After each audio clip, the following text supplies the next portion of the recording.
Et si vous découvriez à 60 ans que votre retraite ne suffira pas à couvrir vos dépenses mensuelles? Ce n'est pas un scénario hypothétique. En France, la pension de retraite moyenne s'élève à environ 1 500 € net par mois après prélèvements sociaux, selon les dernières données de la DREES. Et cette somme, bien qu'elle puisse sembler raisonnable au premier regard, fond rapidement quand on calcule le loyer, les factures d'énergie et les frais de santé qui augmentent avec l'âge. Où part l'argent avant que vous n'atteigniez la fin du mois? La vérité que beaucoup n'aiment pas entendre, c'est que la retraite ne signifie pas la fin du besoin d'argent. C'est au contraire le moment où l'argent cesse de couler régulièrement, tandis que les dépenses continuent sans relâche. Et c'est précisément pour cette raison que la planification financière avant la retraite est une nécessité, non un luxe. Aujourd'hui, parlons franchement et sereinement. Une somme modeste comme 1 000 €, placée au bon endroit et de la bonne manière, peut travailler pour vous 24 heures sur 24, même pendant que vous dormez. C'est ce que les investisseurs qui réussissent appellent le revenu passif. Ce n'est pas une illusion promue par les réseaux sociaux, mais un principe sur lequel des générations entières ont bâti leur stabilité financière. L'idée est simple dans son essence. Vous ne disposez que de 24 heures par jour. Si vous les passez toutes à travailler, vous ne construisez pas une stabilité, vous construisez de la fatigue. Mais quand votre argent travaille à votre place, c'est là que commence le vrai tournant vers la liberté financière. 1 000 € ne vont pas transformer votre vie du jour au lendemain, et ce n'est pas notre objectif aujourd'hui. L'objectif est de comprendre comment faire travailler votre épargne plutôt que de la laisser s'éroder. Laissez-moi vous montrer comment. La première méthode qui mérite réflexion, c'est l'investissement dans les actions à dividendes. Quand vous achetez une part dans une grande entreprise cotée en bourse, vous devenez l'un de ses actionnaires. Et certaines de ces entreprises récompensent leurs actionnaires par des versements réguliers appelés dividendes, c'est-à-dire que vous percevez une partie des bénéfices de la société sans vendre vos actions, comme si vous possédiez un bien immobilier qui vous rapporte un loyer régulier. Il y a cependant un avertissement fondamental qu'il ne faut pas ignorer. Une entreprise en difficulté financière dont l'action s'effondre peut afficher un rendement apparent très attrayant, mais ce chiffre est souvent illusoire. L'entreprise peut cesser de verser des dividendes à tout moment et peut même faire faillite, vous faisant perdre votre capital. C'est pourquoi il est toujours conseillé d'étudier la santé financière de l'entreprise avant de regarder son taux de dividende, et il est préférable de consulter un conseiller financier spécialisé avant de prendre toute décision. D'un autre côté, pour l'investisseur qui souhaite s'exposer au monde de l'immobilier sans posséder de biens physiques, les fonds de placement immobilier représentent une option qui mérite d'être comprise. Ces fonds possèdent et gèrent des biens immobiliers variés, comme des centres commerciaux, des bureaux, des établissements de santé et autres. Ils sont légalement tenus, dans de nombreux systèmes financiers, de distribuer la majeure partie de leurs bénéfices aux actionnaires. Cela signifie que vous percevez des rendements comparables à des revenus locatifs sans supporter les charges de gestion, les relations avec les locataires ou les coûts de maintenance. Il convient toutefois de souligner que la valeur de ces fonds monte et descend en fonction des conditions du marché immobilier et de l'économie en général, et qu'aucun rendement n'est garanti. À l'étape suivante, pour celui qui ne souhaite pas choisir des actions individuelles et ne dispose pas du temps suffisant pour suivre les marchés quotidiennement, les fonds indiciels s'imposent comme un choix que de nombreux investisseurs prudents en Europe adoptent. Ces fonds vous donnent une propriété diversifiée dans des centaines de grandes entreprises en une seule fois. Vous ne misez pas sur une société en particulier, mais sur l'ensemble du marché. Le rendement annuel peut être inférieur à certaines actions individuelles plus risquées, mais ces fonds offrent un avantage inestimable, la diversification automatique du risque. Même si l'une des entreprises du fonds recule, votre investissement n'en est affecté que de façon infime. Ce type d'investissement convient particulièrement à ceux qui préfèrent la stabilité aux gains rapides et incertains. La quatrième méthode est désormais accessible à tous grâce aux avancées technologiques. L'immobilier participatif numérique.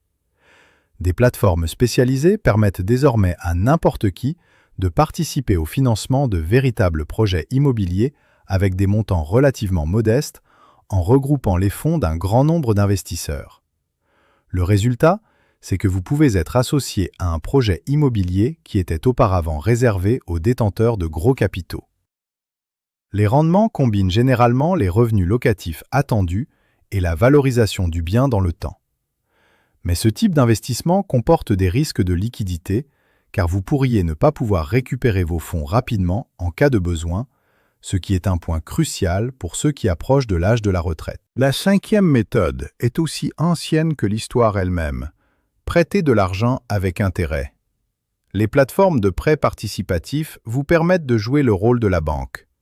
Vous prêtez à des particuliers ayant besoin de liquidités en échange d'intérêts périodiques. Après déduction du taux de défaut de remboursement et des frais de la plateforme, il peut rester un rendement net raisonnable comparé aux comptes d'épargne traditionnels des banques. Ce n'est pas toujours le plus rentable, mais il se caractérise par sa régularité et sa prévisibilité, deux qualités précieuses quand il s'agit de planifier un revenu de retraite. Gardez toujours à l'esprit que le niveau de risque est lié à la qualité des emprunteurs et à leur solvabilité. Parlons maintenant d'un aspect que beaucoup ignorent. L'argent qui s'échappe de votre portefeuille sans que vous le réalisiez. Sortez votre relevé bancaire maintenant. Cherchez les abonnements mensuels. La salle de sport que vous n'avez pas fréquentée depuis des mois. Le service numérique auquel vous vous êtes abonné lors d'un essai gratuit et que vous avez oublié d'annuler. Ces petits montants semblent dérisoires pris séparément, jusqu'à ce que vous les additionnez. 5 € par-ci, 10 par-là, 15 ailleurs, et vous pouvez atteindre 150 € par mois, soit 1 800 € par an, dépensés pour rien de concret. Imaginez ce que représente le fait de diriger cette somme annuelle vers un fonds d'investissement ou un compte d'épargne à rendement adapté sur une période de 10 ou 15 ans. La différence cumulée grâce au principe des intérêts composés, c'est-à-dire l'ajout de vos bénéfices à votre capital initial pour générer de nouveaux bénéfices à leur tour, peut être déterminante pour votre niveau de vie après la retraite. Les données indiquent que les ménages français épargnent environ 18% de leurs revenus, ce qui est l'un des taux d'épargne les plus élevés d'Europe, ce qui prouve que la culture de l'économie est bien ancrée dans la société française. Mais l'épargne seule ne suffit pas. La question la plus importante étant où placer ce que vous avez épargné. Le point le plus important que beaucoup négligent, c'est ce que nous appelons le coût réel de la dépense. Si vous achetez un manteau à 150 €, vous n'avez pas seulement dépensé 150 €. Vous avez payé des heures de votre vie que vous avez remises à votre employeur en échange de ses billets de banque. Et ce qui frappe davantage encore, c'est ceci. Si vous aviez investi cette somme au lieu de la dépenser en vous appuyant sur le principe des intérêts composés sur de nombreuses années, vous auriez découvert après un long moment que ce qui semblait être 150 € est devenu une somme bien plus importante.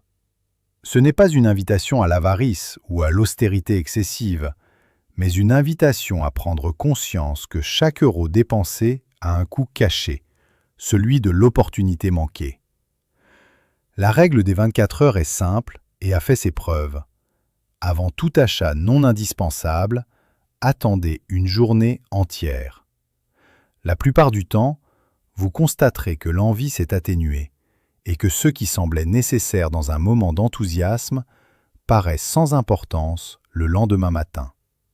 Cette petite discipline, répétée jour après jour, protège votre épargne et transforme les décisions quotidiennes ordinaires en fondation d'une stabilité financière solide. En conclusion, permettez-moi de vous dire quelque chose que les livres sur l'argent ne disent généralement pas.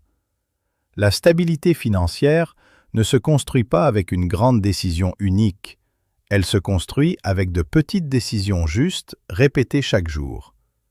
Une somme modeste comme 1 000 € aujourd'hui, accompagnée de discipline, de patience et d'un choix d'investissement réfléchi, adapté à votre situation personnelle, est la graine d'un arbre dont vous ne verrez pas les fruits la première année, mais qui vous ombragera dans la décennie à venir.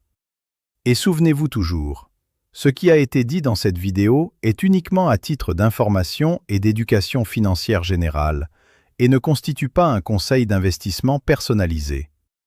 Chaque situation financière est unique, Et avant de prendre toute décision d'investissement, il est recommandé de consulter un conseiller financier spécialisé qui connaît bien votre situation. Si vous avez trouvé dans ce contenu quelque chose qui mérite réflexion, mettez un pouce en l'air.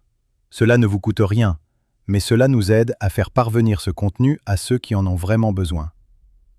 Abonnez-vous à la chaîne et activez la cloche de notification, car nous parlons ici régulièrement de ce que l'école n'a jamais enseigné. Comment gérer votre argent avec conscience et sérénité, et comment vous préparer à un avenir plus sûr et plus stable.